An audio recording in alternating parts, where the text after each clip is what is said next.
All right, we are live on the Heart Dealer podcast with Randy Fusee. Thank you for joining me today. Thank you for having me. No problem. So you were just telling me that A, your last name is Canadian, and B, this is the first time you're doing a podcast. So we can start there. How come you haven't done one, and why is your name Canadian? Well, the Canadian story is longer than why I haven't done a podcast before. I've done a podcast before. A, I'm not a big consumer of podcasts for one, but B, I have, never had anyone ask me to be on one. I think this is our first company. I've been an entrepreneur for a while, but this is the first business that I've gotten into that has a real consumer facing side to it that people might find interesting to hear me speak about it. So I'm excited to be on. Awesome. And I appreciate having you on. I do think the story is interesting. And then when I started to research you, I was like, whoa, there's a lot of weird overlap here. Talk to me about your Canadian last name, Fusey. Oh, Sounds yeah. like, So let's see. The family came over from Scotland. The original last name was Gunn, with two N's. And we were British loyalists, apparently, and fled to Canada when the Revolutionary War started. So we go that far back, and then re-immigrated. And in the re-immigration back, our last name, I guess I don't know French well, but there's some translation of Fusilier and gun, and it got transposed somehow and shortened to Fusey when we re-entered the United States. So that's become our last name. We didn't realize this till maybe 15 years ago, this whole story, and we found a whole family tree of guns that we didn't know we were related to. So that was pretty cool.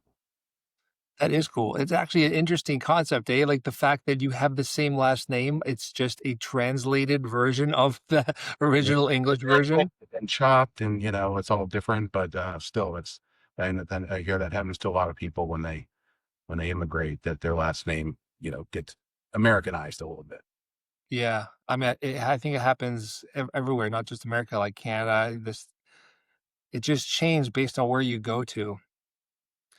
Um, so founder and CEO of Coda Music currently, but you've had this like very long career. I wanted to start at the beginning and ask about technology. You got into basically computers. So you had a network engineering career and you made the jump eventually to director of security operations and things like that. But like what got you into computers to begin with? Like what made little Randy wake up one day and say, I want to learn computers? So I'm a little older than you. I'm 54. And so computers were just first coming into classrooms when I was in high school. So we had one area where we had computers in the classrooms. I was always good at math. Just, I don't know why, I was just born that way. You know, always ahead of, put ahead in school and things, and math I just always liked math because I was also a little bit of a smart ass as a kid and didn't want to do homework, just wanted to be outside playing all the time. Like most people my age, we spend our life outside. And so I skipped all my homework, and I always thought I was smarter than everybody else. So I would just show up and take the tests. And my typical plan was get an A on the test, get an F on my homework, and walk away with a C. So that was my deal. But I always liked math because, with English and things, I felt like, well, if the teacher doesn't like me because I don't have the best attitude, that impacts score. But with math, 2 + 2 = 4, and no one's going to say any different.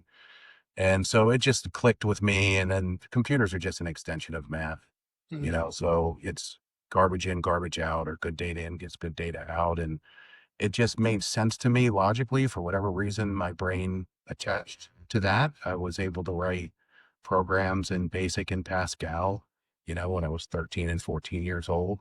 And I liked creating something out of nothing. I thought that was cool. And so I just kind of stuck with it. I knew going into college that that's what I wanted to do. So I went to University of Maryland. They had a great computer science program, and so I went there for that. Amazing. So you obviously you said you were learning like coding and whatnot. What was the transition from I know code to I'm working with computers full time? What was that part of the computer world that dragged you in? Building an app or building like pro Mhm. software? I haven't had the most normal sort of career path. So I quit college, ran out of money mainly. I don't come from money, and tuition was already starting to soar. It was tough, and I didn't like it, to be honest. I didn't like going to class and doing this stuff. Frankly just felt bored with most of it. So I left and, just started working, frankly, started partying with my friends, like a lot of people, and not taking life too seriously for a while. And then, when I started realizing that it was time to start taking life seriously, I still had this skill in my pocket of just being strong technically. So I lied my way into my first job. I just went to a temp agency and said I knew how to do a bunch of stuff that I didn't know how to do, and got paid 15 bucks an hour to do it, which I thought was all the money in the world at the time, and figured it out on the fly.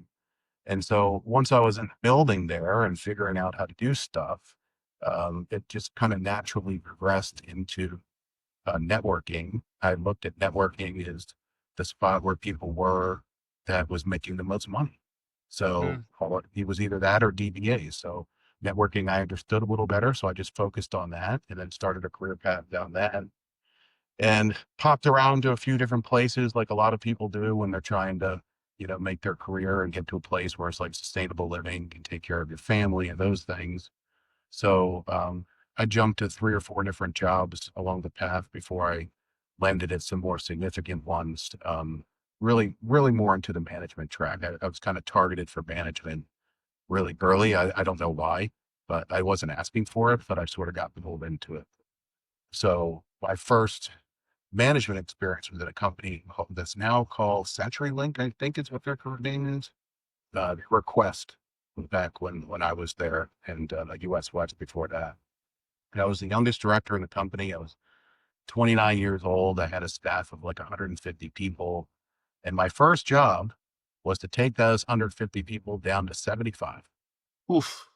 And it was the worst experience of my life. I literally flew around the country laying people off. They knew when I was coming and were packing up their things. It was just absolutely dreadful.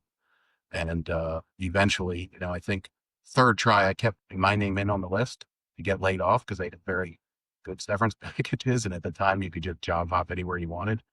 Third try, they finally took my name and I was out of there. That's, maybe why you were fast tracked to the senior position because they wanted someone to do the downsizing? Probably. I don't know if you remember an old show called Cheers, but I Yep. liken like the Norm and Cheers when he had the job of laying people off for a year. It was the only way I could kind of deal with it, just make. Yeah. It's fascinating because I was actually gonna ask about that. You seem to have, like, started and you were an engineer, and I don't wanna say entry level, but, like, more towards the bottom of the rung, so to speak, for 4 years, and then there was this big jump into director, management, etcetera. So now I know why. Um, what did you learn in that process of having to lay off people for the first time in that position about, like, how you like to be treated or how you like to lead now that you've, been at higher levels and running your own company? I didn't have any experience with it. So I just took a human approach, what felt right to me. This was a big utility company. So we had a lot of people around who had literally started with the company before I was born. Mm, Um, so I was targeting those people first. First, I would ask, of course, right? Hey, does anybody want a package? Not as many people said yes as they wanted. So then I had to sort of go through a process. And what I tried to focus on first were people who were retirement eligible because it wasn't going to impact them and their families in the same way it might somebody who wasn't retirement eligible. So that was always the first cut. It wasn't even merit based. I was chartered with doing something very merit based, but the human side, I just couldn't.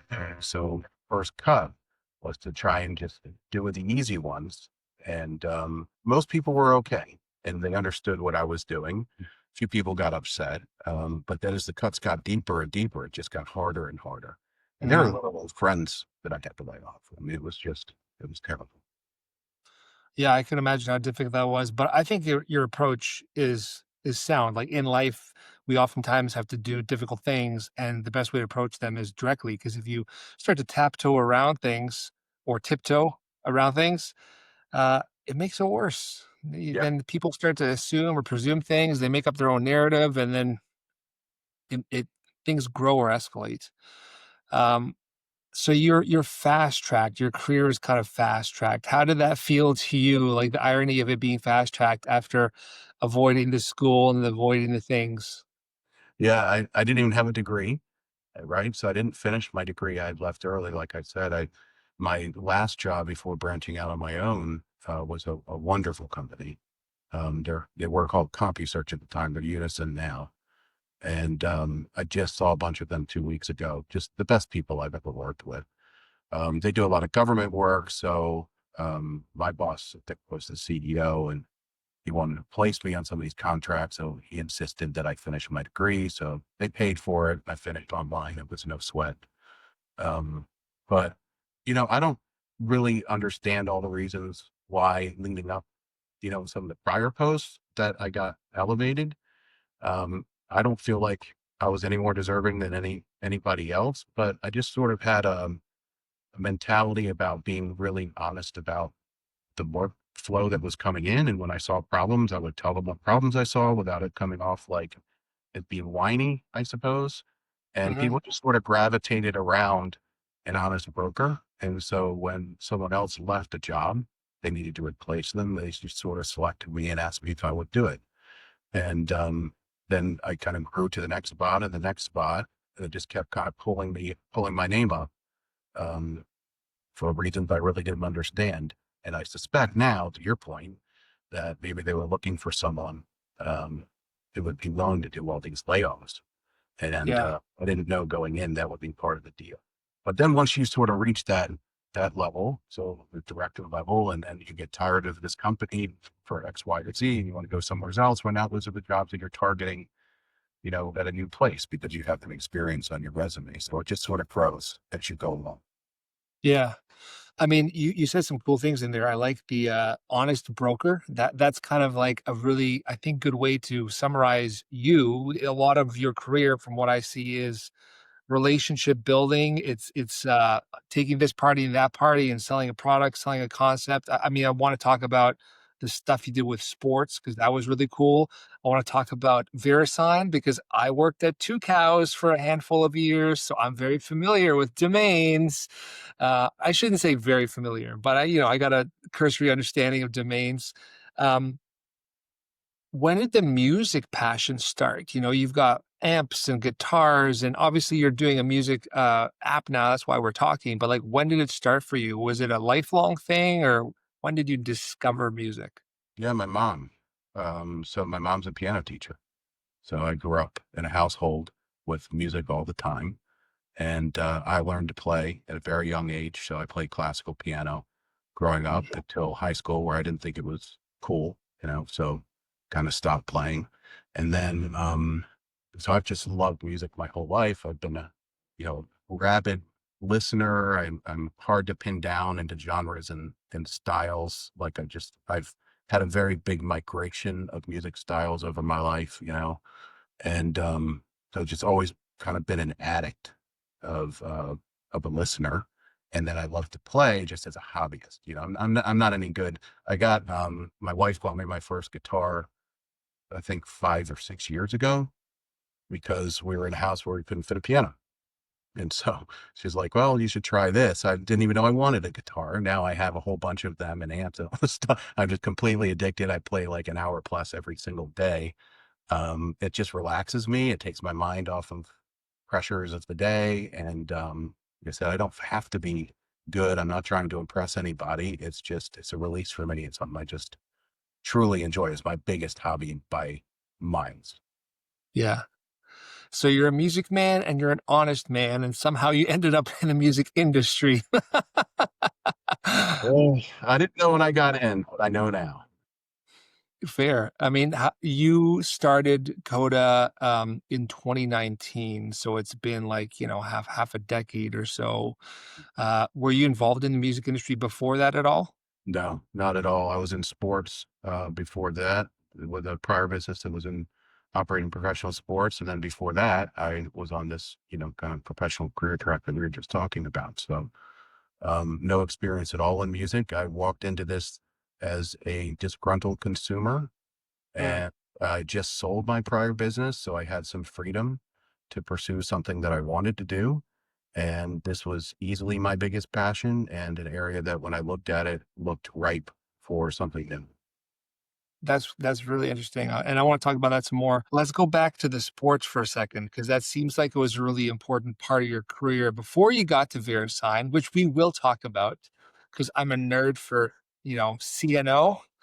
So, game plan happens through pure opportunity. A player leaves his book in a McDonald's and information gets out, and you know how to code, you see opportunity and start to forge a partnership with a now friend and build an app and then say, "Hey, we're gonna sell this and we're gonna license it." And, and that's like a good chunk of your career. Yeah, although the only part I'll correct on is I don't know how to code at all anymore.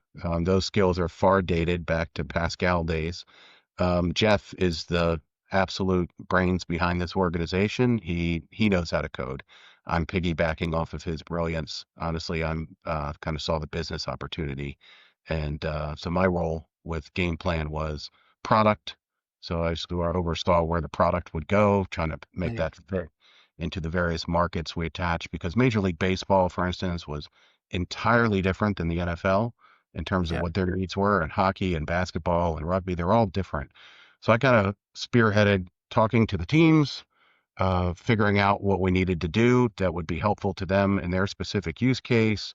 And then I did help on the tech side, but I can't write any code. So I can't claim any credit for that at all. That's all Jeff. I appreciate the clarification, and I agree. I have, a business partner with a lot of things that I do, Lance, who is a genius and has this ability to dive into material or knowledge that I don't. Um, I think that's an important thing to identify is, right? Strengths and weaknesses and build a team around you based on what you are good at versus not good at. Um, what's one of the most important leadership lessons you've learned in your career so far? It's always the same for me. It's just being honest and kind. I mean, there are people who wrap themselves around honesty as a deflection of the fact that just they're kind of a core asshole. And they say, oh, I'm just being honest. Like, no, you can be honest and you can be kind. And so if you're just consistent about it and, you don't sugarcoat things, you be honest and direct. Mhm. But you can do it in a way that doesn't turn people off. I just always felt like, even in difficult situations, like I told you at the beginning, I kind of lied my way into my first job. Well, I was also promoted in that first job very quickly after getting in there and still really not knowing what I was doing. And my secret was I was doing IT help desk stuff, right? So my secret Mhm. was I'd show up at someone's desk and they'd show me their problem. And I knew walking in, I wasn't going to know how to fix it. And I was going to have to get some help. Well, I'd listen to them, and then I would say, I don't know how to fix that, but I'll be back in 15 minutes. And no matter what happened, I was back in 15 minutes. Even if the answer was, I still don't know how to fix it, but I told you I'd be back in 15 minutes. Now give me a half hour. Looks like it's a little harder than I thought. So that style of communication, just keep it honest, keep it real.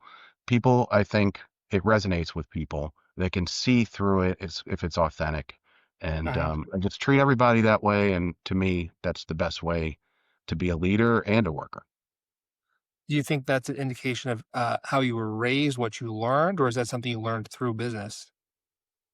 I've just kind of always been that way. I'm just very uncomfortable being dishonest. Like I'm a terrible liar. So if I try and lie, it's like people can pick it out immediately. So I've just sort of had to be this way almost just by the nature of, I guess, just how I was born. I don't know that it Mhm. was really taught.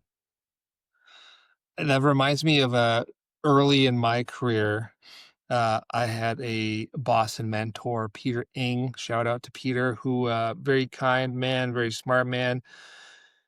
He taught me the importance of being able to say no. Mm, I was already a good communicator, but to your point about honesty, there was also this added layer of, people don't like being ghosted, like in the dating no, world, people it's the don't like it worst. at all. And they will respect you more for saying no, or I don't know, or not right now than ghosting them. So if you have an opportunity, if you have a deal, if it's not going to work out, whatever it is, just tell them no. because the chances of them 10, 20 years down the road having another opportunity and saying, "Oh, yeah, I remember that guy. He was nice. He was honest. I'm happy to work with him again." The chances are greater than if you do the opposite, which is ghost them or be rude. So I agree with you. Thank you. So Yes. honesty is the best policy in leadership. And whether it's work or personal life, it doesn't matter to me. Yeah, it's all. Is it really? Those lines are very blurred for me. Um, Yeah, the work and professional is just all one thing. I just kind of treat everybody the same and want everyone to treat me the same way I treat them. It's pretty simple. I agree. Why, in your opinion, why do you think that there are so many people in business who don't know how to be honest and or kind? You know, when it comes to anything. I've had many bosses, many managers, many coworkers where it was, oh yeah, this is great, and then behind your back they were getting ready to fire you. Insecurity, I think, probably drives most of that behavior. Just not being confident. I think it's easy to be kind when you come from a place of being self-confident. Mm. I wonder how much of it is fear. You know, fear of them losing their seat at the table because they're not doing what someone else is asking them to do. Yeah, it could be fear. Look, everyone's built a little bit differently, you know. I mean, I don't try not to judge, how someone else is. Some people you're just born with certain traits. Some Right. traits are learned over time. I just focus on myself, what I can do. I figure if I treat people a certain way, I have found it comes back to me the same way. The one instance where I would say I've had a different experience, I've had to raise capital to get this music business off the ground. That's been a new experience for me, and I found it to be a fairly distasteful experience, not something I particularly enjoy doing. And I've encountered a lot of um, strangeness, I'll just say, in that world. It's a strange world trying to sell private equities on a concept and an idea. And you just meet a lot of different people, and you know, it's been a strange experience. I'll just leave it at that. Fair. So just going back one last step before we talk about Coda, you worked at VeriSign. Was that after Gameplan? No, that was before. So I was on sort of the corporate track for the first 20 years or so of my career. VeriSign was a 2-year stop that was a grind and burn job. Not many people made it through that place for very long. Um, I was at probably my most unhealthy physically point of my life at that job. High stress, constantly on demand. Back then, we still had pagers, Mm. so I had the phantom pager syndrome where you felt buzzing on your leg even when it wasn't happening. It was real. It was really something. It was quite a responsibility. We ran the global network and security operation. So since you were in the biz, all the GTLD sites that Yeah. were out there, we had 16 of them, 13 live, handling every .com, .net in the world. And they were hitting our services. And so I was overseeing sort of all the traffic flow and the security, and it was just a very high pressure job. It really burned me out from wanting to ever do it again. The domain world is absolutely fascinating and insane. I mean, I was only there for a short stint. I spent a lot of time working for different companies in different industries trying to figure out kind of, I guess, what I loved, where I belonged before I realized that it was working for myself and doing my own thing and figuring out that part of my life. Not that I don't work well with others. I never worked well listening to people who were telling me things to do that didn't make sense or that I didn't disagree with. And anytime I got pushback that made me want to push back based on my personality traits. But working at Two Cows was eye-opening because, you don't think about registering a domain. You don't think about what goes into owning a .com or a .ca, and then all of a sudden, there's this ridiculous spider web of God knows how many things that are happening, and then you have, com.org, but then there's 600, 1,000 other domains now. You can get .horse and .lawyer and .whatever. Um, And there's a dot music. There is a music. I'm Mhm. actually get mine, and maybe So am they'll I. listen. They won't let me get it. Coda.music. I can't get it. That's so funny. We're having the same problem with the same registrar. What the Yeah. heck? We'll talk I don't know about what that they're, later. yeah. I don't get it. But that's kind of the nature of the industry, right? Is you pay all this money to own the rights to a certain TLD, a certain domain, and then you what? You try to get, and then there's resellers on top of resellers. Two Cows has their Mhm. business, wholesaling them, and then providing the back end to other companies that are making those domains available to their users. So Yeah, many at companies become, VeriSign, we got the $7. That was our deal, right? yeah. $7. You got, and the two guys, you would resell it. You're reselling it for twice that probably, right? And then, but for us, it was all set, kind of oversaw it by ICANN and all that stuff. And so we were on the more regulated side, but it was just a cash machine, of epic proportions. I mean, it was really something. And when I was there, we actually still owned the payment services stuff that they ended up selling off. And I was part of the transition team that handed that over to a company that then became famous as PayPal. Um, Mm, so I don't know why they sold that business. They probably shouldn't have. Is maybe the worst decision of a company I've seen. Maybe second to when Quest and US West, CenturyLink, whichever you want to call them, sold all their cell phone towers to Verizon. I never understood that move either. Like, clearly the world is going wireless. What are you doing? But they sold all their towers. so you went through a lot of different circumstances and companies and roles, and learned a lot. And then was it luck, happenstance that the gameplay thing happened? Were you looking for an out? Were you looking for a change in career? I was always looking for an out. Honestly, I kind of used to call it the mouse wheel. Yeah, it's tough. You're working hard. But is your job really always directly tied to the outcome and the success of the business? When it's Mm, not, it can be a little disheartening. When you're kind of buried down in the stack a little bit, you feel like you're not really contributing. And not every job is on the front line that's contributing in that way. It's not every job is a big sales job or something. So I didn't like that part of it. I had been through several layoffs. I had been laid off. I had laid a bunch of other people off. I didn't like that whole part of constantly wondering if my job was going to be there.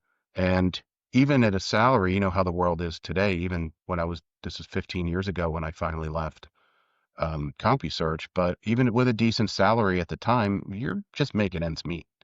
And mhm. so if you get laid off, it's like, well, that's a huge disruption and a risk. You got a mortgage and family and, all those things. And that uncertainty is what I was really trying to get out of. I just kind of wanted to be on my own so I could control my own fate. And if I'm going to sink or swim, it's going to be because I made it happen or I didn't. And it wasn't going to be because somebody else was looking to, shave down this or that. And it didn't matter to them. I was just a number. Um, so that was the real driver, and I've been looking to get out it on my own. And I tried other things. I'd never left a job. I always tried to like see if I could make something happen before I took the plunge. Yeah. But I had an early idea to put Wi-Fi into hotels, and I was too early. Like I was pitching people, and everyone was like, "Nobody needs internet in the hotel." I just kept being turned down. Nobody needs that. What are you thinking? And I remember 2 years later, it's like every hotel you're in has Wi-Fi in it, but so, it's time and place. You do have to get lucky. I was very lucky with the Mhm. timing of the game plan idea. But, a lot of people have ideas. And so the part I will pat myself and Jeff on the back for was, we seized the moment. Like you did the thing and you didn't just talk about it. You took the chance, you left your job. I had to go out and source my way through NFL, Major League Baseball, NBA. I didn't know anybody. So Mhm. I'm cold calling and beating down doors and flying around the country to meet with people for something I believed in and just literally made it happen from nothing to the point that we could sustain ourselves and our families. And then we could add employees and build it up and go international and then ultimately sell the business for a nice exit. But that was all, our own blood, sweat, and tears. Yeah. I don't know why it just came to me. You can help me kind of finish this if it needs finishing, but with entrepreneurship, with going after anything in life that you're really passionate about, whatever it may be, a professional sports career, being an entrepreneur, tenacity, teamwork, timing. What do you think also is imperative to that success, if there's anything else? Well, I mean, the most obvious, you have to have something that people want, I mean, whatever you're doing has to be needed, and you have to you're filling a gap. I know it's very cliche. People talk product market fit or whatever, I guess is the right term for it. But to me, is there a need? Is it being filled? Do you have a chance? Okay, because if it's being filled, like, I'm kind of violating one of these rules right now, frankly. Like, Spotify, Apple, Amazon, they've half a billion consumers on these things. So there's a need in the market that is being filled. I Uh-huh. felt as though there were aspects of this market that were not being filled well. And I thought it's a big enough space to allow for a niche player to come in and do some different things that would resonate with a certain segment of people. And it was big enough to support that. But in most ventures that you come into, you're kind of starting from the ground and trying to build up. And so to me, it's really all about that need. And I couldn't take the chance to just leave. I had a family and a mortgage and no extra money laying around, to just take a chance. So I had to go out and prove it. I had to go sell a couple of teams and get income replacement to make a softer um, point to go leave because I couldn't just take the blind risk at it. So everyone's got their own situation and they got to look at what they can afford to do, how much risk they can afford to take. Mhm. And, for me, that was my path, but it's a little different for everybody, I think. Agreed. So you exited from the last business how long before you got the itch and you saw, what you see with the music space and said, "I got a new idea. I'm gonna start something new." So this wasn't even my idea. Honestly, this is my wife's idea. And kind of founded from that story. We had sold the business. Jeff and I had become really close friends over the course of those 6 years running that business together. And we sort of had founder's remorse, I guess, a little bit. Like, what are we going to do now? And we had some money, but look, we're not Elon Musk here. We still needed to earn. I'm still of an age I need to still earn money. I can't just sit back and retire. So we're thinking about what we wanted to do. And, my wife and I, our entire original sort of part of our relationship was based around music, a mutual love of music. It's always what drew us together. And so both of us have had this mindset for a long time where music's just a big part of our life. Mhm. And so, at the same time, so this is 2019, things were really starting to get terrible in terms of like politics and, online discourse, I'll say. So things are really getting nasty. And, my wife came out one day and she just said, music brings people together and we really should just why can't we just have a place that's social, but doesn't have all that horrible stuff and Mhm. is anchored around music. It's a way to bring people together. And so that was the original idea for the whole thing. It really came from her. And then, Jeff and I started noodling on it and trying to come up with different concepts of what we could do. And I did a little market research, and eventually we landed on, what we have now. But even this has evolved significantly over the 6 years that we've done it. Once we got introduced to the business side of music and the record labels, and we started talking to artists and really listening to what problems people were having, our original ideas have changed significantly to where they are now. Amazing. You can hear me and see me? I'm was just getting a reconnect message. I have no idea why. Oh, I've seen Um, it too. Just trying to connect, but you're fine. yeah, that's what I thought. So what's the story with music? Like, what brought you and your wife together? Was it the classic Kiss concert that we see in all the movies, or was it something else? Now, so let's see, what's our origin story? We had mutual friends dating. She worked at the ballpark. We were Baltimore people, so she worked at Camden Yards selling beer. It's fantastic. So went to meet her there at the beer stand for the first time and go out together. And I just thought she was awesome immediately, but just as we were dating, music was always just sort of at the front and center of what we did. I mean, I was introducing her to new stuff.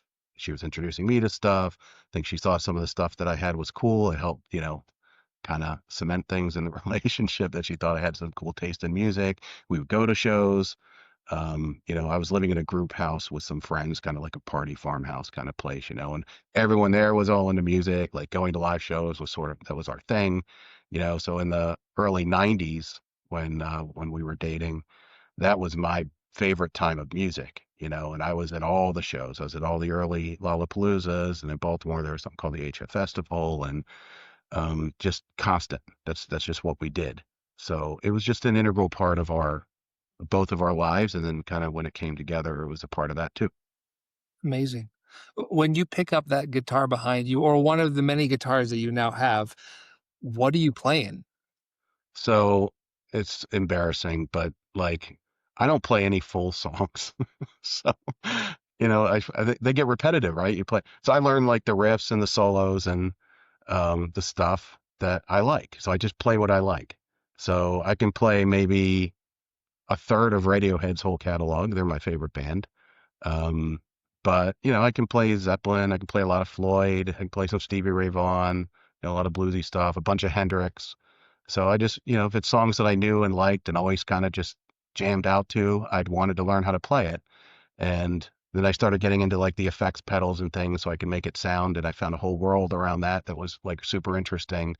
So that's it. I just kind of pick it up and have something I'm either jamming hard on something, and playing some Metallica and some grungy stuff, or it's light bluesy sort of stuff.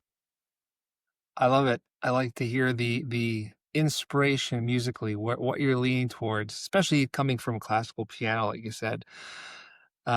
So you have this idea, you've got money, you've got a friend, a partner, and you're gonna now change the face of music with Coda. That process started in 2019, and it took until 2024 to launch. That's a huge undertaking. Talk to me about like from vision to now, 5 years, 6 years of just grinding, building. What's the Yeah, process? so it took till 2025 to launch. We just launched 5 weeks ago, or maybe 6 weeks ago. So we're brand new. Most people do not know we exist yet. So that's the big part of our journey now is to start the whole marketing and promotion process and let the world know that we're here. Um, so we entered into it pretty green on how things worked. We didn't know. Maybe a little arrogant, thinking, this is gonna be easy. We can build anything. And frankly, the tech side, hasn't been that difficult. Says the guy that doesn't have to write the code. So I'll speak for Jeff. But um, we realized like they're well vetted technologies out there. We're really standing on other people's shoulders here. We didn't like I may have a lot of issues with Spotify and their model, okay? I do. But you got to respect what they did and what they built. And they had to build a lot of things from scratch that are now just pull off the shelf services for us Mm. coming in 20 some years later after they had to invent the whole concept of, on demand streaming. So the tech stack wasn't the hardest part of this. The hardest part was twofold. One, the design of trying to integrate seamlessly a full-on social network. Okay, that was infinitely harder than the full-on streaming platform that we had to commingle it with, right? And bringing those two things together in design and flow was extremely difficult, much harder than I imagined when we started. So every time you dig in, there's 10 little rabbit holes you go down. So that took quite a while. And then the other half on the business side, of course, was you have to get access to a library of 130 million songs in order to be competitive. And so we had this sort of moment. We had to decide early on, are we going to go and try and be sort of one of these, what I call like these direct to fan apps, or one of these sort of side apps, and you can be successful at those. I'm not looking down at those apps. They're good-hearted people trying to do good things. Some of them have some really cool tech, and they can help people.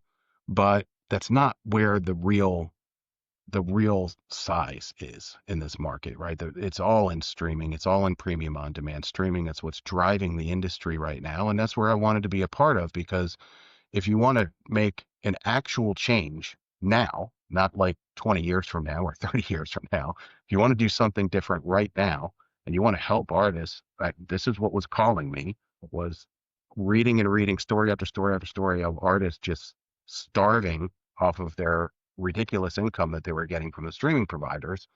You Mhm. can't do that by going off on the side and building some little thing, because all the money's over here in these $11 a month streaming services. So we had to figure out a way to build one of those and then just do it fairly. Okay. And the accessing the content to get into that game, I had no idea going in that nobody's been licensed for one of these since 2008. I had no idea, right? I figured, oh, I'm just going to call these people up and say, hey, I'm going to build this thing at my own expense, and I'm going to do, share money with you to get access to your content. Just show me how that works, because I didn't know. And we'll shake hands and off we go. I had no idea that I would be met with a brick wall. Um, there was no interest in having another streaming service in the market. And unless we could prove that we were doing something significantly different and better that provided value to the people that own the rights to this music and the artists who make it. So we had a long journey to get that done, several years, just to finally get our hands on all the content. Yeah, I can relate or at least understand a bit. So I worked at Research in Motion, Mm, BlackBerry, for I think 4 years, and a large part of my stint there was I was tasked with researching, starting, running, and then eventually shutting down the BlackBerry equivalent of iTunes, doing digital music sales in I think 17 countries around the world. And when we first started to explore it, we were going, in our minds, the traditional route of labels and publishers, performing rights societies by country. But my former boss, or one of the bosses at the time, had been instrumental in helping launch BlackBerry Music, BBM Music, which was similar in concept to what you're doing now, which was taking a social app and then bringing music into it. He was doing a lot of those deals. I shouldn't say a lot, probably all of them. Uh, and because we had that understanding of how arduous that was, how all consuming was to do so many of those deals, we said, is there a third party that maybe already has a catalog that we can just go to and license? Which we found, Seven Digital in the UK, who I think just recently rebranded, but they already had this huge they're massive. catalog. And yeah, massive catalog, and then they have, I guess, in their contracts the ability to wholesale those to other parties. So it's a huge undertaking just to get the music content, let alone everything else. Well, and how you want to get the content matters too, right? So you have Seven Digital now; they're Massive Music now. And we use Massive Music. They're a partner of ours. We love them. They have one of those many tech stacks that we look at and say, well, if we had to do all of this on our own, there's another 20 people we have to go hire. Like, it's just, so these people really make our lives easier. And this is one of the big benefits when I said how much I respect what Spotify had to build when they started all of this, because that wasn't there when they Mhm, started. They had to do mhm, this all themselves. But, there's a couple different types of licensing that you can get, so if they can resell what's called a DMCA license that's restrictive in its listening, more Pandora style, radio style. And that requires a different type of license than if you want to do an on-demand catalog license, in which case, at least for us, those deals have to be done directly with, um, all the major players. mhm. So what's the plan with Coda? Where does this go? How do you scale? You could talk to me a bit about, from your perspective, strategy and ultimately what you're hoping to do. I saw a hashtag, Coda plays fair. I want to know about the, fairness that you want to bring to the market. Yeah. So, like I said, we were feeling our way around this industry. The thing that really jumped out at me the most was story after story of artists struggling financially. And these were artists that I knew I'd seen play live. So I'm looking at these people up on stage and I'm thinking, oh my God, they're amazing, most talented people.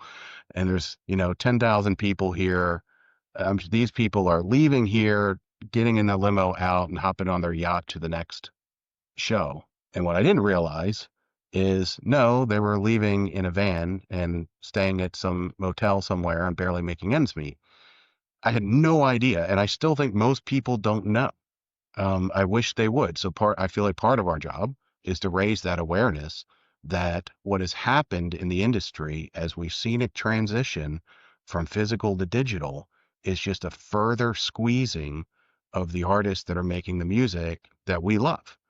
And it's always happened. It's not like the music industry is known for being this great, fair, industry over time. It's just changed and it's gotten worse. So, you used to at least be able to sell physical product and count on a certain amount of income if you sold a certain amount of product. And now, with what Spotify brought into the world, is a whole different concept where the consumer and the artist are no longer aligned at all. Okay. So the problem that I saw, and this is my math brain just kicking in and just saying, this makes no sense to me. How can this be? But it is how it works. And this part I'm happy to share because this is something it's known, but not widely known. And I wish it were widely known. If you have a Spotify subscription or an Apple or a Tidal, whoever you use, it doesn't matter. Hopefully when we hang up, you'll start using Coda. You are using it. Say you play one song in a month and the next month you play 10,000 songs. Do we charge you any differently? You get the same, right? Same Mhm. price. So it's unlimited consumption, all you can eat. And yet artists are being compensated by streams. Now, streams are a cost to my business. It costs me money to deliver a stream. Okay. I don't earn anything on it. I earn off of a subscription. I earn off of a monthly subscription. And yet the artists are being paid on a mechanism that's actually a cost basis to me. Right. So that made no sense. I just could not wrap how can this possibly be? I must not be understanding, until I got into it and realized, no, this is actually how this works. And so what happens then when you have a construct like that? So we've got, Taylor's putting a new album out, right, in October, and we love them. We're friends with 13 Management. This is in zero way, anything negative about them. Their success is a wonderful thing. But what's going to happen that month, okay, when she releases her new album, is all the money is like a pyramid. It's all going to flow right up to the top. So you come in, you got a Pearl Jam shirt on. You're jamming out to, 10 or something because you're in that mood for a while. Your money's still going to Taylor. That's just how it's going to be, right? So as a consumer, you had no ability to direct where your money's actually going to go because your consumption habits are actually only driving cost to the business. They're not driving Mm. revenue to the business. And then the way they essentially count beans behind the scenes is to count total amount of streams, which we know the top 10, 50 artists are going to drive the majority of those streams every month. And that's how the money's going to end up getting distributed. And so it was just this complete misalignment. And so one of the things that we want to fix is we want to give that agency back, not just to the artist, but also to the fan, right? Like I didn't like the fact that like I'm an old punk guy too, right? I grew up on DC punk scene. Okay. So Black Flag, Minor Threat, Fugazi, Bad Brains, Dead Kennedys. That's the soundtrack of my youth. I want to be able to support those bands, right? And I know those bands aren't making a ton of money, right? And I named a bunch of old ones, but the ones that are in the game now, right? Like they're not making a lot of money. And I would like to be able to direct some of my money to them to support them so they can keep making music, because what we're seeing now is the craft is actually being degraded because people are chasing streams, which is nonsensical. So what are they doing? They're shortening songs, right? Because you're getting the extra stream if you listen to two 1 minute songs versus one 2 minute song, right? So streams they're also releasing content on a much more aggressive schedule because Daniel Ek said years ago, it was one of the biggest missteps he ever made when artists were complaining about the pay model. He said, well, put more music out then. Well, I mean, how insulting is that to the creators, right? Like they're putting their heart and soul into this stuff. They got more talent than he can ever dream of. And yet he's richer than Paul McCartney, and that should offend everyone that loves music. So we want to get that alignment back between artist and fan. And we think there's a monetary aspect to that that makes it important so that there can be a true patronage. And, I talked a little bit about before the direct to fan applications that also try to do these same things. The problem is they have a natural ceiling on them, right? So I love Patreon's a great business, right? Love Patreon. There's a natural ceiling for an artist and how much money they can extract from their fans. So they're all targeting their super fans because those are the ones that provide money essentially into their ecosystem. But there's a limit. So what can you do? You can sell an MP3 download on Bandcamp. Okay. Well, what happens after you convince the 4% of your fan base to buy it? That's it. It's a one-time thing, right? You can get them to put money into a Patreon and offer them some advantages or some behind the scenes access or whatever they're offering on their Patreon page to get people to draw in. That's great. That's now recurring money. That's much better. You can build a book of business that way. But what you're asking your fans to do now is spend more money. Okay. So what we were trying to do was break that barrier down so that fans could actually support the artists that they love without having to spend any extra money. Because all we have to do on our side is not be greedy. There's enough money going through the ecosystem here that we can peel out a part of your subscription money and send it to an artist that you choose. We're not going to starve if we do that. And it's a false narrative that's out there that says that there's not enough money around to pay artists. It's false. There is plenty of money out to pay artists. You just have to be willing to do it. How do you think we move from here forward and get artists to think about using different programs, using different platforms like Koda, to generate revenue for themselves through streaming? Something that I have been telling artists is not feasible. That they have to focus on physical or shows. If we could, you know, bring that back to this digital world, that'd be phenomenal. How do we do that? Well, you don't stop selling physical or doing live shows. Those are still, you know, absolutely valid. And I understand that is the path that most have had to take since streaming has been dried up and essentially become a promotional tool more than a money-making tool, right? I mean, that's how people view Spotify now is, hey, I have to be there because that's where I might get found, right? Because that's Mhm. where all the people are. But they're not counting on it for money, and that's just simply wrong.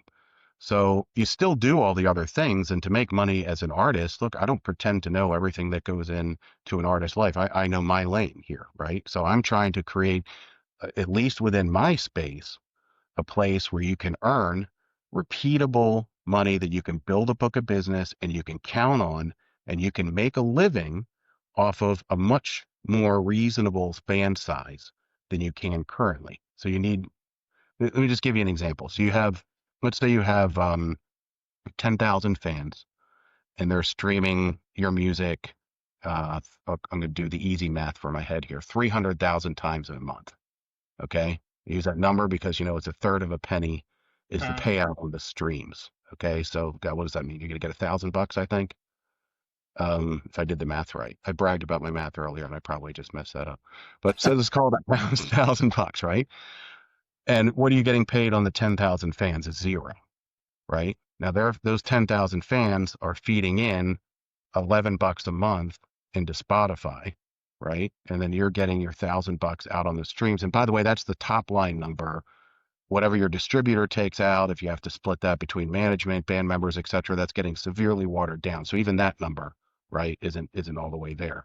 mhm, So what we're going to do is we're going to pay you if you brought those 10,000 fans to Coda, you're going to get $10,000 a month plus the 1,000 in streams, which almost becomes negligible income over time, right? Depending on the size of your audience.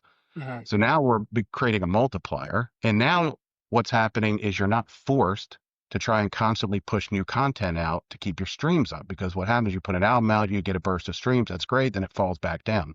Taylor puts her album out. Boom, down you go. Right. And you have this kind of up and down thing happening, which is why the merch, the vinyl, and the live shows become your more dependable earning outlets, right? So I'm not ever suggesting you don't still do those things. Of course, you still do those things. You have to do those things.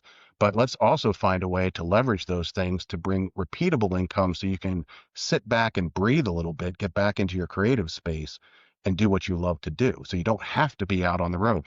I met with KRS-One, which was a cool moment for me, right? I've listened to his music forever. And I'm on a call just like this with him, and I'm explaining what we're trying to achieve with Coda. This was a couple years ago. And he looks at me, I'm explaining to him how the money works that he didn't know, which is fascinating to me, by the way, that a lot of these artists don't know how the money flows. And he's a really smart guy. He just looks at me and goes, you know what, Randy, I'm coming up on 70 years old. Like, I want to be up on that stage when I'm 75 years old, but that's his path, right? To earning. And it's just not right. He's built up enough of a fandom that he should have a vehicle that works for him and his music and pays him properly. And so that's what we're trying to achieve. So now our game is really about getting the word out to people and trying to break some existing habits and some existing mindsets because artists have been so trained to chase dreams. Now along we come with something very different, and they've also been manipulated. And let's be honest, it's not a nice industry, right? So a lot of artists have been screwed over by various entities over time. So they're naturally distrustful. And along we come saying, hey, we're going to do this in a fair way and Mhm. here's how we're going to do it. And we're just a transparent, open book. And they're still kind of looking at us like, what's the catch? So that's where we are now. And we're trying to educate and prove ourselves essentially to people that we mean what we say. And if you follow this playbook that we have, that we'll put in front, we give people a lot of tools and a lot of support to do this, that you can make real money with us. And so do we, by the way. We benefit from this. I don't hide from that, right? I'm still standing on the shoulders of the artist to make my money, Yeah. right? I'm just doing it in a transparent way that's fair. There's a concept that I came into a few years ago, conscious business. You can have a viable company. You can be a multimillionaire, heck, a billionaire, and do it for the right reasons in the right way without focusing on a shareholder and being like honest and honorable to your customers, or in this case, to musicians. So I am okay with success in business. There's nothing wrong with that. You said earlier, you're an honest guy. It's been honesty and kindness has kind of gotten you to where you are. You've talked about a lot of the musicians that I love. You talked about the hardcore punk scene. You talked about KRS-One now. You're obviously someone who does want to positively change things, and this isn't like a gimmick or anything like that. How do you get you referenced Pearl Jam. How do you get Pearl Jam on Coda, and how do you get them to start championing that and to stop chasing, the streams? We said Spotify a lot. It's not just Spotify. It's Yeah. basically it's all the other platforms. Yeah. How do we Well, get a mindset shift in the industry? What's your take? well, I haven't figured it out yet. So I'm still working on that. It's a big challenge, because you've got this ingrained behavior. And, when you look at the artists who are, you sort of have a bit of a, I don't know how you phrase this. You have a equal sides problem that kind of don't work well together. Like the artists that can step into what we're doing and raise the awareness broadly, so that everyone knows. Fans, by the way, also super important because they're the ones paying the money, right? Mm, So they're the ones that have to care about the problem enough to switch off of where they're comfortable, right? So that's a big problem. And so to get both artists and fans to sort of follow into a more ethical way to do music streaming, you really kind of need some big names to do it. And the yin and the yang of that problem is those big names are the same people that are currently doing quite well with the system as it works today. So mhm, you're asking some of those people now to, take a big financial hit on something that's brand new. For all they know, we're not going to be here in 6 months. They don't know that we've been at this for 6 years. To yeah, them, we're just brand new. So it's very difficult, right? So we're trying to align ourselves right now. This is like in my day to day right now of bands who have come out publicly talking about this problem and have the gumption to do something about it. So the biggest one that we have to date that I'm super proud of is a band called Juju. I don't know if you're familiar with Juju, but They were in a couple of articles that just came out about us. I met with Jamie, who's head of the band there. He's just a wonderful person. And they left Spotify. Their reasons for leaving were multifaceted. Okay, it's been written about mainly about Daniel Ek's war investments, but that was just the breaking point for them. Honestly, it's all the other stuff from categorizing themselves as an audiobook company so they could screw the songwriters out of another 5%. That's a terrible, terrible thing that they did. They're getting sued right now in Canada, where you are, right? So, Universal and them are not in agreement on the payout rates for publishing there. There's everything they can do to squeeze out an extra penny at the expense of the artist. They seem happy to do. So Juju stood on principle, as did Beerhoof and King Gizzard, and more and more and more are outcoming all the time. I just met last week with a really great guy named Sam. He is running a petition in Chicago right now for artists leaving Spotify. He has 75 local artists who have signed up for that. I'm going to be meeting with them personally. I'll be going there to sit down with them and, hopefully get as many of them over onto Koda as I can. And we're even going to offer income replacement for them to help them. If they're taking a financial hit to leave, we want to be here to support them. So we believe in what we're doing enough that we'll put out the money. Sometimes you gotta prove yourself, right? So we're going to do that with them. There's another group in Seattle who I haven't contacted yet, but I've been trying to. There's UMAW. They're a fantastic alliance of people who actually the guitarist from Fugazi, you'll be happy to know, is a member of that organization.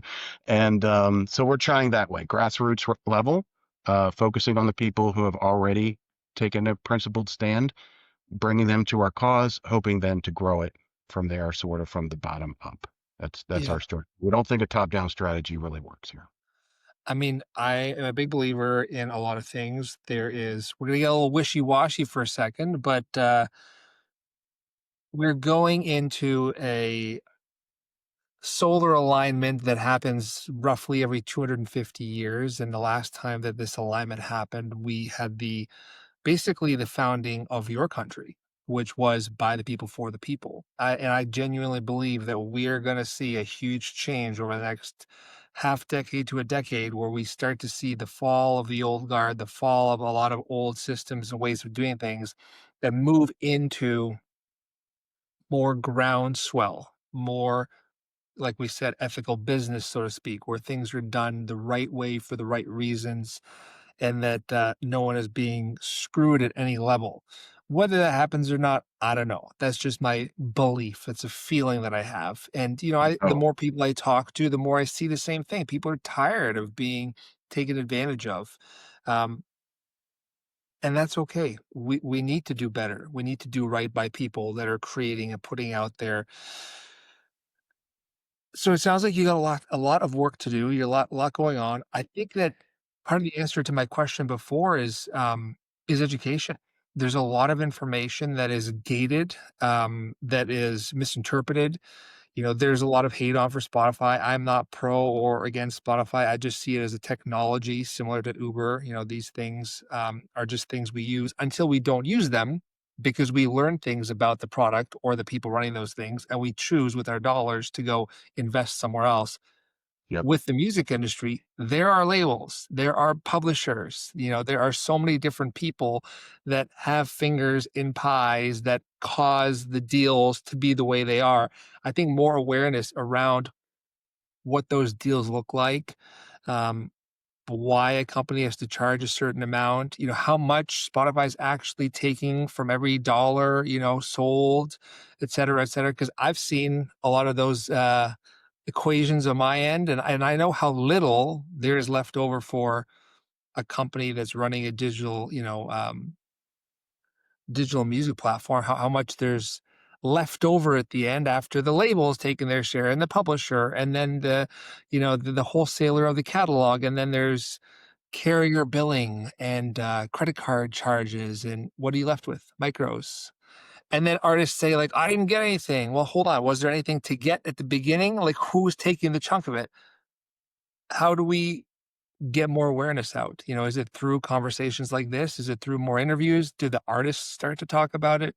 well, that's what I want the artists. I'm hopeful that the artists will start talking about it in a clear way that consumers can understand. Look, nobody wants to be seen as whining about this or that, and the artists who are sitting at the top of the game certainly don't want to be seen as, oh, I'm not getting paid enough when, they're living, a lavish lifestyle.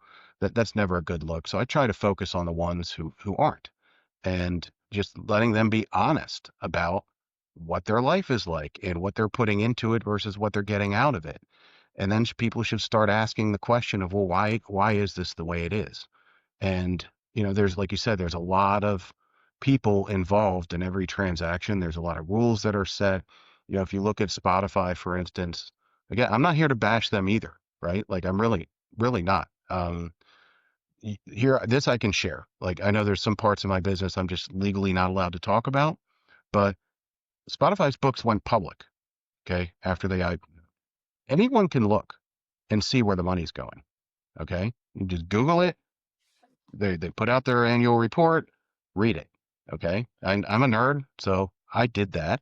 I guess I don't expect most people to do that, but I can give you the sort of the top line header here. They make a lot of money. They also spend a lot of money, right? It's called a cost of goods sold. That's paying out, your rights holders and your publishers. That's where most of the money's going, right? And I think everyone knows that, because those, by the way, are the entities that are paying the artists. Okay, so fine, let it go there, because that money eventually trickles to the artists. We're all working on the same margins here, right? Roughly 30%. This is well known. There's no mystery here. But when you look at their books, and now Apple, Amazon, and the others you can't see, okay? But I'm going to imagine they're very much the same.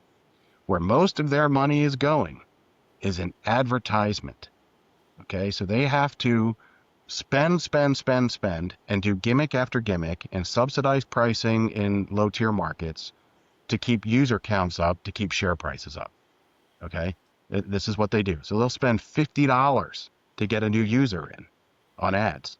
At the end of the day, it's an estimate, but I think, based on their numbers and then trying to be comparative against the other companies they go against, they're spending close to $5 billion a year on advertising. So you want to know where the money's going. Of course, the big chunks going out to the publishers so you can pay your songwriters, right? And the rights holders so you can pay the performing artists. That's good. Okay, that's a good thing.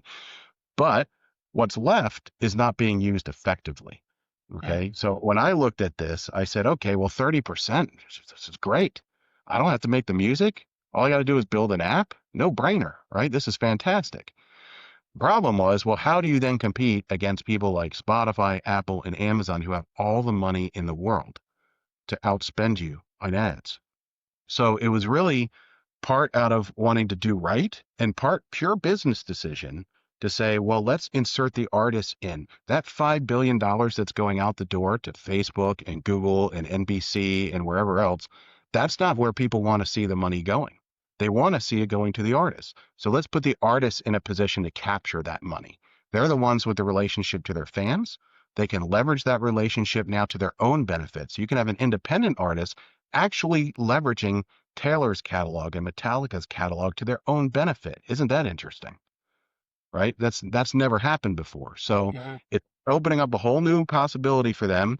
And we're essentially just shifting money. We're not doing it. Our business model at the end of the day isn't super fancy. Okay.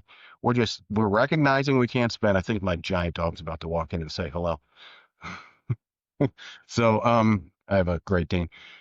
All we're doing is shifting that spending, the 5 billion that we see going to big ads, we think belongs with the artists. And we're giving them an opportunity to capture it if they choose to. We're not forcing anyone. If they want to do it, we're going to build them tools and help them be successful. If they don't, we'll have to advertise on our own, and that money disappears essentially into the great advertising cavern, that. Yeah. So help me. I got a few questions, last questions, if that's okay with you. Sure. Um, I'm an independent artist. I'm staying independent because I don't want people, less hands in the proverbial pie. Hmm. Um, or maybe I've got my catalog back. I want to use your platform. How do I get on your platform? Do I go through the standard, distributors, or can I do it directly? What's the route? Yeah, we can't take direct ingestion, so you come through a distributor. We have deals with almost all of them. DistroKid being the largest. We do have a deal with DistroKid. They're working out some tech stuff right now. So we don't have the content on the platform yet. So if you did check it out and notice there are pockets of missed indie artists in there, it's because we're just waiting for that content to land. I think we literally heard from them this morning. I think it's coming in the next couple of weeks. All So right. that'll cover off our biggest hole. And that's how we get it. So we deal with Symphonic and United Masters and Two Lost and, everybody, right? So whoever you choose, your music will come in. Amazing. Um, you talked earlier about this concept of having one stream one month and then 10,000 the next month, but the money still goes to the same spot. Can you talk at all about how your model varies? Like if I'm listening to, Pearl Jam all month long, and then next month I'm listening to something else, how does it vary? So the old model still exists in our company. So we still pay out per stream to all the same rights holders and distributors that everybody else pays. We pay the same rates that everybody else pays. In fact, we probably pay a touch higher because we're the newest and smallest business, so we don't get, the best deal out there. But for the most part, that's identical to everyone else. So that small piece, what I think I'm trying to point out is that that's in reality a very small piece of the available pie. And Uh, the real money, the sweet spot to be, is where the subscription payment is happening. Okay, that 10.99 a month, or soon to be 11.99 a month. I'm sorry to say, but as you mentioned, we don't even set our own prices in this marketplace. It's just not how it works. Okay, so we'll be forced to go up to 11.99 when our contracts renew, and that's fine. If it drives more income to the artist, we're just generally for it. So um, that whole model, your 100 Pearl Jam streams will still flow into that bucket and they'll still pay out on the per stream and all that stuff will happen like it naturally always does. It's the additional money that we're making available on what we call our FanDirect program. It's a per fan or a per subscriber payment that's paying a full dollar every month, just carved right out of that subscription payment and sent directly to you, by the way, not through your rights holder, not through your distributor. We have a banking relationship with you. We're the only DSP that has a banking relationship with the artists. So we use a company for that. They're called Tipalti, wonderful company. They pay all the Twitch streamers in the world and all the Uber drivers in the world, right? So every artist that comes to us can register with Tipalti for payment. And then every subscriber that you've brought to the table is a dollar marked off to you every month, paid on net 30, direct into your bank account, no hands in the till. that's amazing. Does it differ with the streams at all, or is that all old model? You talked about how, the whether you did 100,000 streams of Taylor and then one of another band, that at the end of the month, or that all the money is going towards Taylor. Talk to me a bit about what you mean there and how like an independent artist can take advantage of that. Yeah, so it's just mass consumer consumption. It's there's I don't know how many billions of streams. I haven't looked up recently, but I'm probably trillions, I'm sorry now, of streams. And so you're just sort of it's such a little drop of water in the ocean.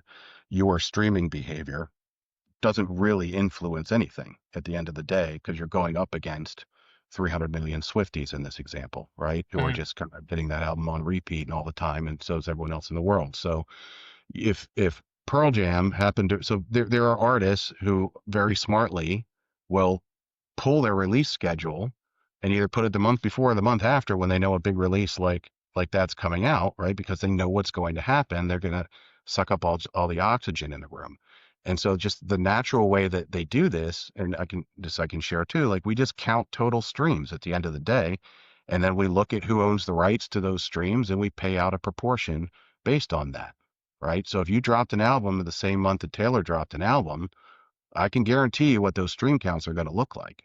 And it's going to overwhelmingly go to that rights holder that month. And then, everyone else is going to kind of not be happy with their results. So what the per fan payment does, the subscription based payment, eliminates all of that. Right. That still happens because it's going to that's just how the industry works. We can't fold that. Okay. But we can take out of our own cut that we get to keep. We're choosing to make a marketing investment and invest in the artists who then bring the fans to us because that's smart business for us and it's good for the artist and it's good for the craft. And so that money is clean and that's paid direct to you, no hands in between. So you get to always count on that. So it's you monetizing your fans who want to support you. Yeah, that makes sense. You said again earlier that, honesty, kindness, that was a big part of your policy and your success so far in your career. Hashtag Coda Plays Fair is something that I saw, obviously with this conversation and the people that you've mentioned, musical, inspirations that, that all make sense. It all gels. It all sticks. The math adds up. What does Coda mean? What do you hope for someone watching this to think of or start to associate Coda with? Well, you're a musician, so the coda symbol is a refrain back to a prior passage of music. And so kind of the loose connection here for us is we're trying to bring back human connection into streaming. Is something we haven't spent time really talking about here yet. We've talked mostly around the business model of things, but the other aspect of this, and this was very personal for me, was growing up going to record stores. I had to live through the financial pain of converting albums to tapes, tapes to CDs, So I've got like 800 CDs right here and I don't even own a CD player. But I got all my good music recommendations by talking to the people who worked in these stores and going to concerts and talking to people, humans. Okay. Humans still do the best job of this. And so the algorithmic approach, first Pandora, which I loved Pandora when it first came out. It was the first like tailored to me sort of thing. I couldn't ever find anything on the radio or anything. It was all the top 40 stuff that just didn't work for me. So I loved the approach, but it really became stale. There's a meme going around like no matter where you start, you're only kind of 6 steps away from landing on Coldplay or something. It's like, and there's no diss on Coldplay. It's just the algorithm always ends up taking you back to certain places. And so when I started trying to think of an algorithm, because I do have that brain, I started thinking about this. Said, well, the only input I have is you as one listener. This is my only frame of reference. So I know what you like, and then I know what other people like that like stuff that you like. And so I can try and just feed that stuff back to you. That becomes an echo chamber really fast. And you can't find good music. And all of a sudden you're sitting there like, oh, this is great. I have the whole record store in the palm of my hands now. Now, what the hell am I going to listen to? Right? Is that sort of paralysis of choice. I wanted to get humans back in. I didn't want Zane Lowe on here making, crafty stuff on like they do on Apple. I didn't want Rap Cavi on here telling people what to listen to. I wanted a guy like you because we have a lot of overlapping tastes. So please get on Coda and share some playlists and you'll check out some of mine and I bet you'll dig them. I can tell already. If you hop on there, follow me on there. I'm at Randall, 2 L's because my wife calls me Randall. And you'll see a bunch of playlists that I've made that I bet you'll dig. And you'll see instantly how different it is. Okay. These are songs you will never get from your Spotify. I can guarantee you that because we are more like YouTube in how we curate our content than we are Spotify, Apple, Amazon, or Tidal. It's different. It's unexpected. You're going to get some weird stuff that you're like, what the hell? Why? But you're also going to land on some things you otherwise never would have listened to and will love. And I'm hearing that very consistently. And it's probably the thing I'm proudest of right now is how good the curation is on Coda. It is just very different and stretches people in a way that is really good for the art. Yeah. It's such an important part of music discovery. I don't know if you remember this app Rdio back in the day. Yeah. It was radio. Yeah. I love Amy, them. a friend Amy Stracker worked at it. She's wonderful. Yes, it was a great service. 100%, and then eventually they disappeared. I don't remember if they got acquired or what, but, they did a phenomenal job about making it available to catalog. So, I have different listening habits. When I'm working, I like to go and put on albums, and I'll just listen to an entire album because I'm like, "Oh my god, forgot about that Life of Agony album," or whatever it is, or that DJ listened to in 1998. I wanna listen to that for nostalgia, but then I'll be doing something else, and I wanna throw on mixes, playlists. I'm not gonna discover new stuff unless it's built into that, Yeah. unless it's being, curated for me well. So there's a focus for you on trying to get new music to listeners, not just the same old. Creatively, it's the most important thing to me creatively.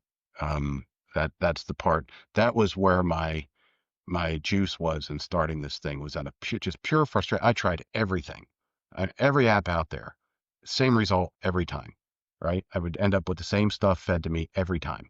And it was so frustrating. And I knew there was a lot of good music out there, and I did not want to become one of these old guys that was like, oh, all the good music, was made 20 years ago. No, there's great music coming out right now, Yep. tons of it, and I didn't know how to find it.